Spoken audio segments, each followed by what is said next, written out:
Ces murs racontent près de 900 ans d'histoire depuis sa fondation par les moines cisterciens en 1124. Les religieux vécurent ici dans une grande simplicité tout en étant de grands savants. Leur devise, ora et labora, prière et travail. Il y a quelques années, l'abbaye en vente fut achetée sur Internet. Les nouveaux propriétaires se souviennent de leur première rencontre avec les lieux.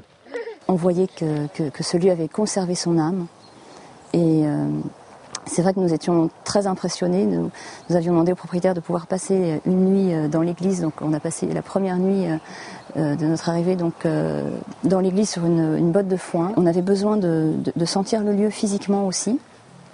Et puis voilà, l'aventure a commencé à ce moment-là parce que ça a été une évidence que nous passerions notre vie avec ce lieu. Et avec des projets plein la tête pour faire rayonner l'abbaye à travers notamment des animations culturelles autour de la peinture. Car le propriétaire est peintre. Mais tout d'abord, ouvrir les lieux aux visiteurs. Cette journée du patrimoine, où il y a eu tant de monde hier, est extrêmement riche.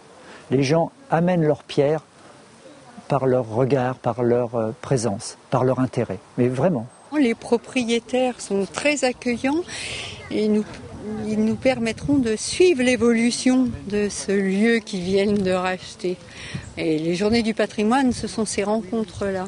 Des moments forts, vécus par les visiteurs, mais aussi par les propriétaires. Nous avons retrouvé des descendants de cette famille de fermiers qui a vécu ici.